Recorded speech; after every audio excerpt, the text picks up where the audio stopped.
ఈ రాష్ట్రాన్ని అన్ని రకాలుగా అభివృద్ధి చేయడం కోసం చేపట్టినటువంటి పోర్టుల్ని పూర్తి చేసి అట్లాగే ఫిషింగ్ హార్బర్లను కూడా పూర్తి చేసి వాటన్నింటినీ కూడా వినియోగంలోకి తీసుకొచ్చి యువతకి ఉపాధి కల్పించి పారిశ్రామికంగా ఈ రాష్ట్రాన్ని అన్ని రకాలుగా కూడా అభివృద్ధి చేయాలని పెన్షన్ని 3,500 రూపాయలకి పెంచాలని ఇంకా సంక్షేమ కార్యక్రమాలు మరియు మిగతా కార్యక్రమాలని పొందుపరచడం జరిగింది.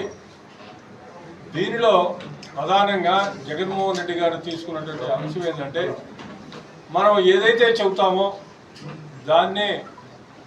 దాంట్లో మేనిఫెస్టోలో చెప్పాలా, ఏదైతే చేయగలుగుతామో దాన్నే మేనిఫెస్టోలో చెప్పాలా, చేయలేనటువంటి దాన్ని చెప్పి తర్వాత దాన్ని చేయకుండా వదలటం అంటే అది ప్రజలను మోసం చేయటం. మేనిఫెస్టో అంటే భగవద్గీత లాగాను, ఖురాను, అట్లాగే బైబిల్ లాగా భావించి దాన్ని అమలు చేయాలి, ప్రజల యొక్క మన్ననలు పొందాలని చెప్పి ఆయన ఏవైతే మన రాష్ట్రం యొక్క రెవెన్యూ పర్మిట్ చేసిద్దో ఆ పరిధిలోనే ఈ కార్యక్రమాలన్నీ కూడా తీసుకొని ఈ రాష్ట్రంలో ఉన్నటువంటి పేద వర్గాలందరినీ కూడా అభివృద్ధి చేయాలి. ఈ రాష్ట్రాన్ని పారిశ్రామికంగాను, సామాజికంగాను, ఆర్థికంగాను అన్ని రంగాల్లో కూడా అభివృద్ధి చేయాలి.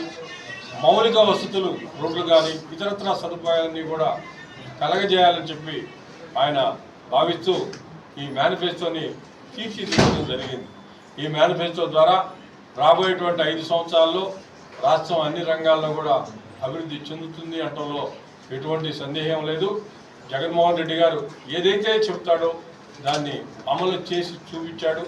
ఆయన ప్రతి చోట కూడా ఇప్పటికీ కూడా చెబుతూనే ఉన్నాడు, మేము చేసినటువంటి మంచి మీకు కనపడి మీ ఇంట్లో ఉంటేనే మాకు ఓటేయండి అని చెప్పి ధైర్యంగా అడుగుతున్నటువంటి ఏకైక నాయకుడు ఈ భారతదేశంలో జగన్మోహన్ రెడ్డి గారు మాత్రమే. మరి ఈరోజు కూడా ఆయన మేనిఫెస్టో తీసుకుంటే మేనిఫెస్టోలో ఏవైతే చెబుతామో అవన్నీ చెయ్యాలి అని చెప్పి ఆయన ఏది కూర్చి ఈ మేనిఫెస్టోని తయారు చేయడం జరిగింది. మరి గతంలో మనం